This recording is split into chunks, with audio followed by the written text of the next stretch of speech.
नमस्कार दोस्तों, मैं हूं राघवेंद्र। स्वागत है आप सभी का इन खबर पर। लोकसभा चुनाव 2024 के नतीजों के बाद से ही भाजपा और संघ के बीच खटपट की आहट सुनाई दे रही है। अयोध्या में भाजपा की हार पर मची रार के बीच अब संघ यानी कि आरएसएस का बयान सामने आया है। लोकसभा चुनाव में भाजपा के प्रदर्शन को लेकर आरएसएस नेता इंद्रेश कुमार ने तीखा हमला बोला है। उन्होंने बगैर नाम लिए भाजपा को इशारों में अहंकारी तक कह दिया। उन्होंने कहा कि जो अहंकारी बन गए थे, भगवान राम ने उन्हें 241 पर रोक दिया। हालांकि आपको बता दें कि लोकसभा चुनाव में भारतीय जनता पार्टी को 240 सीटें ही मिली हैं। मीडिया रिपोर्ट्स के मुताबिक आरएसएस यानी कि राष्ट्रीय स्वयंसेवक संघ की राष्ट्रीय कार्यकारिणी के सदस्य इंद्रेश कुमार ने गुरुवार को कहा कि राम सबके साथ न्याय करते हैं। जिस पार्टी ने घमंड किया उसे पूरी ताकत नहीं दी। उन्होंने कहा कि लोकसभा चुनाव 2024 के रिजल्ट को ही देख लीजिए। जिन्होंने राम की भक्ति की उन्हें अहंकार आ गया और वह पार्टी 241 पर सिमट गई। उन्हें जो पूर्ण बहुमत मिलना चाहिए था, जो शक्ति मिलनी चाहिए थी, अहंकार की वजह से भगवान ने उन्हें रोक दी।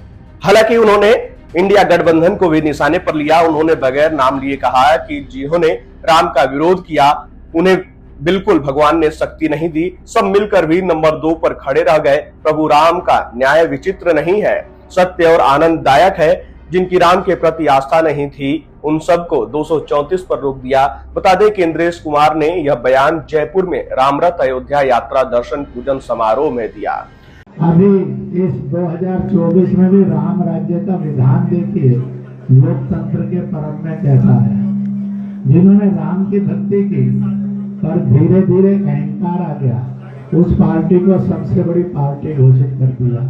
पर उसका और जो पूरा उसको मत मिलना चाहिए, जो शक्ति मिलनी चाहिए, वो भगवान ने अहंकार के कारण रोका। जिन्होंने राम का विरोध किया उनमें से किसी को भी शक्ति नहीं दी। सब मिलकर भी नंबर 1 नहीं बने, नंबर 2 पर खड़े कर दिए। इसलिए प्रभु का न्याय बड़ा विचित्र नहीं है, बड़ा सत्य है, बड़ा आनंददायक है।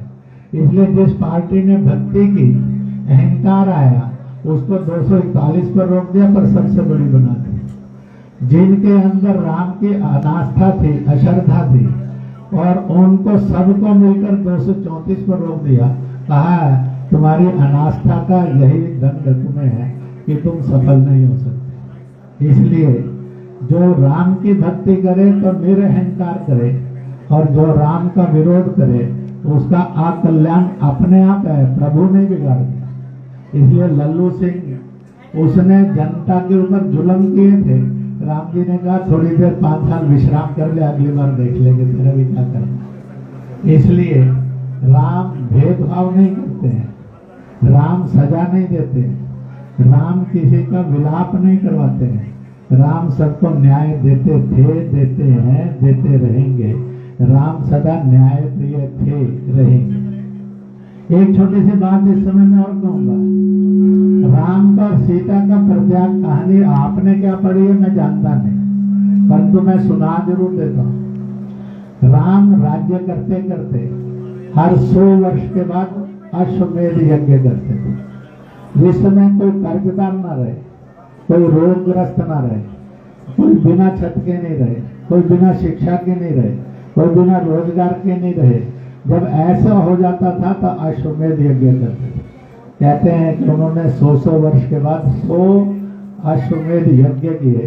इसलिए राम का राज्य 11,000 वर्ष का राज्य था। दुनिया के अंदर इतना बड़ा राज्य आज तक नहीं हुआ किसी का, और यही एकमात्र राज्य था जो इतने वर्ष का था। और इस राज्य में करते करते अंत में एक समय आता है जब माँ भी घूमने के लिए तो सुना आपने कि इंद्रेश कुमार ने अपने बयान में भले ही भाजपा का नाम नहीं लिया हो, मगर उनका यह बयान पूरी तरह से लोकसभा चुनाव में भाजपा के नतीजों को लेकर ही है।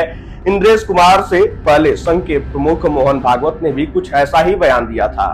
लोकसभा चुनाव के नतीजे आने के बाद भारतीय जनता पार्टी बहुमत का आंकड़ा जुटाने से चूक गई है। आरएसएस चीफ मोहन भागवत ने सोमवार को कहा था कि एक सच्चे सेवक में अहंकार नहीं होता और वह दूसरों को कोई नुकसान पहुंचाए बिना काम करता है। चुनावी कैंपेन के बारे में जिक्र करते हुए उन्होंने कहा कि चुनाव के दौरान मर्यादा नहीं रखी गई।